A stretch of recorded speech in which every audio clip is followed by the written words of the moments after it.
नहीं करत गया वाला थाना मार देबो गोली जब करतौ हमर मानामा। मिक्स बाय सलेंदर बाबू।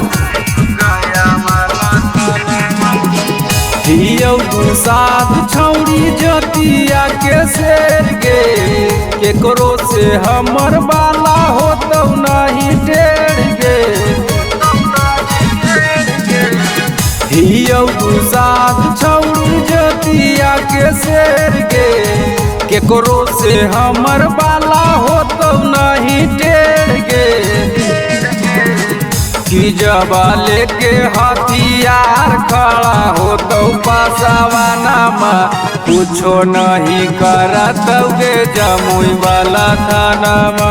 मार देबौ गोली जब करतौ हमर मानामा कुछो नहीं करतौ गे गया वाला थानामा।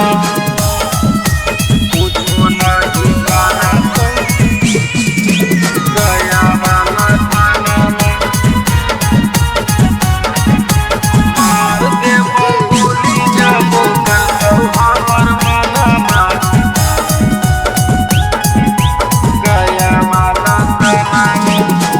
केकरा में दम है जे देतौ गवाही गे लेके राइफलवा छौड़ी करबौ तबाही गे। केकरा में दम है जे देतौ गवाही गे लेके राइफलवा छौड़ी करबौ तबाही गे। जे अइतौ मार के छौड़ी करबौ ओकरो ढेर गे।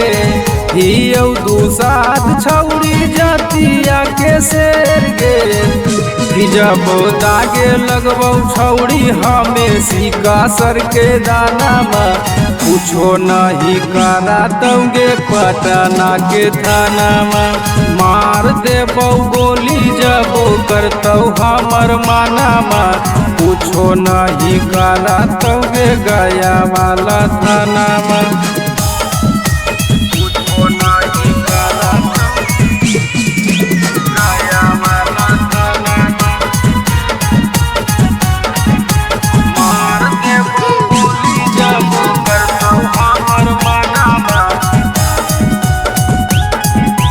गया वाला थानामा। सब दिन कैलियौ छौड़ी हमें रंगदारी गे के नहीं जानो है हियौ बड़का शिकारी गे। सब दिन कैलियौ छौड़ी हमें रंगदारी गे के नहीं जानो हौ हियौ बड़का शिकारी गे। छोटू मानी सहाकौ जिलावा के शेर गे राइटर सुधांशु लेतौ कहियो तोरा घेर गे।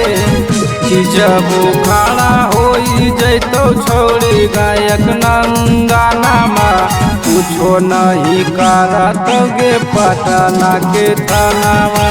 मार देबौ गोली जब करतौ हमर मानामा कुछो नहीं करतौ गे गया वाला थानामा।